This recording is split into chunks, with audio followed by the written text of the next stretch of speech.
नमस्कार, स्वागत है आप सभी का सांकेतिक भाषा के इस खास बुलेटिन को लेकर हाजिर हूं मैं कृतिका और मेरे साथ है मेरी सहयोगी मनीषा, जो खबरों को सांकेतिक भाषा में आप सभी तक पहुंचाएंगी।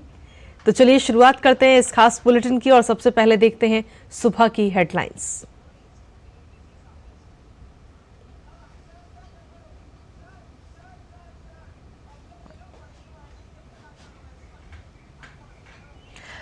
प्रधानमंत्री नरेंद्र मोदी आज आंध्र प्रदेश के चुनावी दौरे पर पालनाडु जिले में करेंगे जनसभा।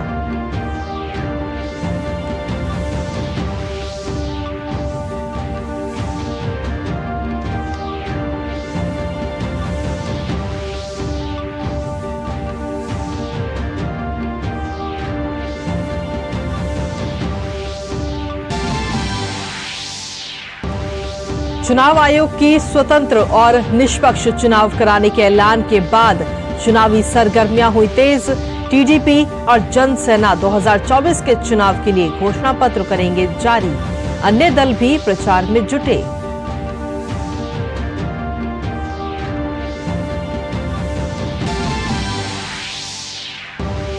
लोकसभा चुनाव 7 चरणों में कराने की घोषणा का राजनीतिक दलों ने किया स्वागत। प्रधानमंत्री ने कहा, सुशासन और सर्विस डिलीवरी के ट्रैक रिकॉर्ड के आधार पर जाएंगे जनता के बीच। वहीं अन्य पार्टियों ने भी लोकतंत्र के महापर्व के लिए खुद को बताया तैयार। रूस में राष्ट्रपति चुनाव के लिए जारी मतदान का आज अंतिम दिन। व्लादिमीर पुतिन के सत्ता में बने रहने की संभावना। रूस ने यूक्रेन पर चुनाव में व्यवधान डालने का लगाया आरोप।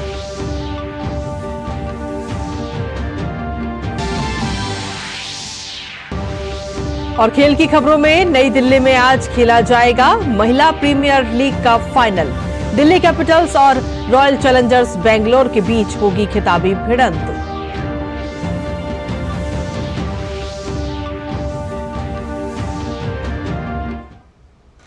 और सुबह की सुर्खियों के बाद अब खबरों में विस्तार से बात करते हैं। लोकसभा चुनाव 2024 की तारीखों का ऐलान हो चुका है। तारीखों के ऐलान के बाद सभी राजनीतिक दल अपनी अपनी तैयारियों को अंतिम रूप देने में जुट गए हैं। प्रधानमंत्री नरेंद्र मोदी आज आंध्र प्रदेश का दौरा करेंगे, जहां प्रधानमंत्री पालनाडु जिले में एक जनसभा को संबोधित करेंगे। वहीं चुनाव आयोग की स्वतंत्र और निष्पक्ष चुनाव कराने के ऐलान के बाद चुनावी सरगर्मियां तेज हो गई हैं। आरजेडी के सहयोग टीडीपी और जनसेना आज आगामी चुनावों के लिए अपना घोषणा पत्र जारी करेंगी। हाल ही में आंध्र प्रदेश में भाजपा और टीडीपी के बीच सीट बंटवारे पर अंतिम मोहर लगी है। भाजपा लोकसभा की 6 तो वहीं विधानसभा की 10 सीटों पर चुनाव लड़ेगी। इसके अलावा टीडीपी 17 लोकसभा तो 144 विधानसभा सीटों पर अपने उम्मीदवार उतारेगी। भाजपा और टीडीपी के अलावा गठबंधन में शामिल जनसेना राज्य की 2 लोकसभा सीट और 21 विधानसभा सीटों पर भी चुनाव लड़ेगी। लोकसभा चुनाव की तारीखों के ऐलान के साथ ही कई महीनों से तैयारी कर रही राजनीतिक पार्टियों ने अपनी कमर कस ली है। प्रधानमंत्री ने सोशल मीडिया प्लेटफॉर्म एक्स पर एक के बाद एक कई पोस्ट किए। पीएम ने लिखा, लोकतंत्र के सबसे बड़े महापर्व का शुभारंभ हो गया है। चुनाव आयोग ने 2024 के लोकसभा चुनाव की तारीखों की घोषणा कर दी है। बीजेपी एनडीए इन चुनावों में उतरने के लिए पूरी तरह से तैयार है। सुशासन और जनसेवा के अपने ट्रैक रिकॉर्ड के आधार पर हम जनता जनार्दन के बीच जाएंगे। मुझे पूरा भरोसा है कि 140 करोड़ परिवारजनों और 96 करोड़ से ज्यादा मतदाताओं का भरपूर स्नेह और आशीर्वाद हमें लगातार तीसरी बार मिलेगा।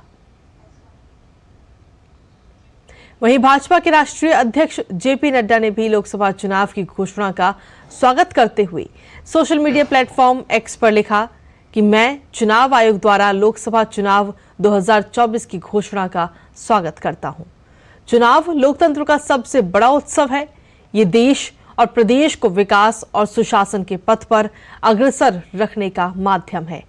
मैं समग्र राष्ट्र की जनता से रिकॉर्ड संख्या में मतदान करने और दुनिया के सबसे बड़े लोकतंत्र की नींव को और मजबूती देने का आह्वान करता हूं। आदरणीय प्रधानमंत्री श्री नरेंद्र मोदी जी के नेतृत्व में भाजपा भारी बहुमत से सरकार बनाएगी और आगामी 5 वर्षों के लिए जन आकांक्षाओं को पूरा करने के लिए कटिबद्ध भाव से काम करेगी। देश के सभी राजनीतिक दलों ने लोकसभा चुनाव की घोषणा पर अपनी अपनी प्रतिक्रियाएं देते हुए कहा कि वो चुनाव के लिए पूरी तरह तैयार हैं। लोकसभा चुनाव 7 चरणों में होने हैं और नतीजे 4 जून को आएंगे। हालांकि सभी राजनीतिक दलों के अपने अपने दावे हैं, लेकिन जनता किसे जनमत देती है वो तो 4 जून को ही पता चल सकेगा।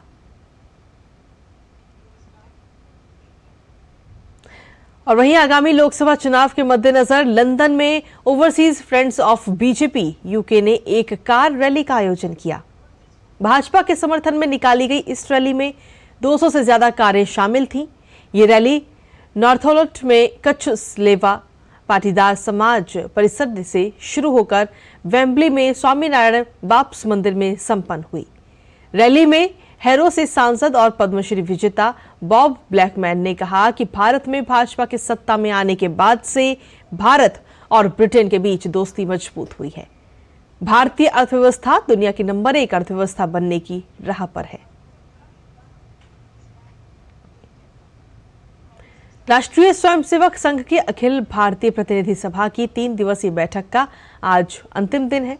नागपुर में चल रही इस बैठक में सामाजिक समरसता, एकजुटता, जातिगत भेदभाव से लड़ना, भारतीय परिवार प्रणाली को मजबूत करना, बच्चों और युवाओं को भारतीय सभ्यता, पर्यावरण, स्वच्छता, नागरिक कर्तव्यों के बारे में शिक्षित करना समेत कई विषयों पर चर्चा हो रही है।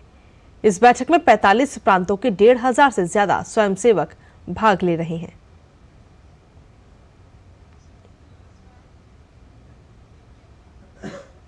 और चलिए अब बात करते हैं अंतर्राष्ट्रीय खबरों की, जहां रूस में राष्ट्रपति चुनाव के लिए मतदान का आज अंतिम दिन है।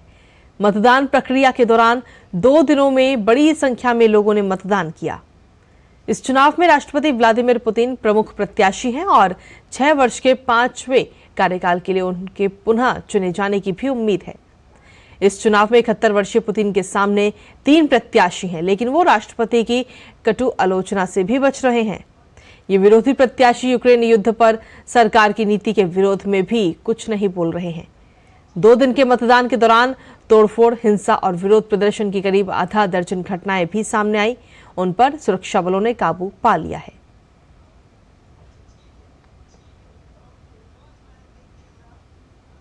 अमेरिका के पूर्व राष्ट्रपति डोनाल्ड ट्रंप ने ओहायो की रैली में राष्ट्रपति जो बाइडेन पर हमला बोला। ट्रंप ने बाइडेन प्रशासन के अप्रवासन पर उठाए गए कदमों की आलोचना की और साथ ही कांगो से अपराधियों के आने की चेतावनी भी दी। ओहायो में ट्रंप रिपब्लिकन सीनेट उम्मीदवार बर्नी मोरेनो के समर्थन में रैली कर रहे थे। इस बीच अमेरिका के दोबारा राष्ट्रपति बनने के प्रयास में जुटे डोनाल्ड ट्रंप के सहयोगियों का विरोध कम नहीं हो रहा। पूर्व उपराष्ट्रपति माइक पेंस ने कहा कि वो नवंबर में होने वाले राष्ट्रपति चुनाव में ट्रंप का समर्थन नहीं करेंगे।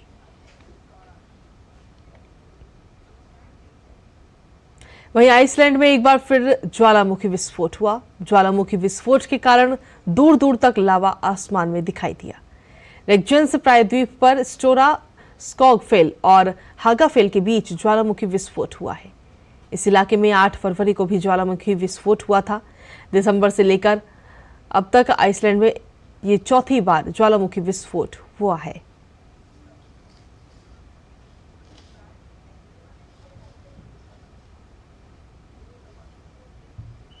और अब बात खेलों की करते हैं, जहां महिला प्रीमियर लीग का फाइनल मुकाबला आज राजधानी दिल्ली के अरुण जेटली स्टेडियम में दिल्ली कैपिटल्स और रॉयल चैलेंजर्स बेंगलोर के बीच खेला जाएगा।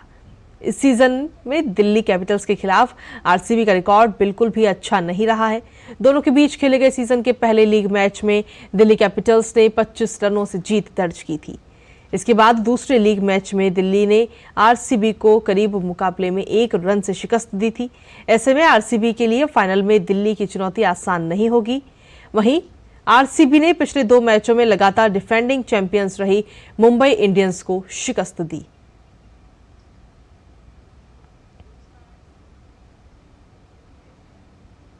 और इसी के साथ फिलहाल सांकेतिक भाषा के इस खास बुलेटिन में मुझे, मेरी सहयोगी मनीषा और हमारी पूरी टीम को दीजिए अनुमति। नमस्कार।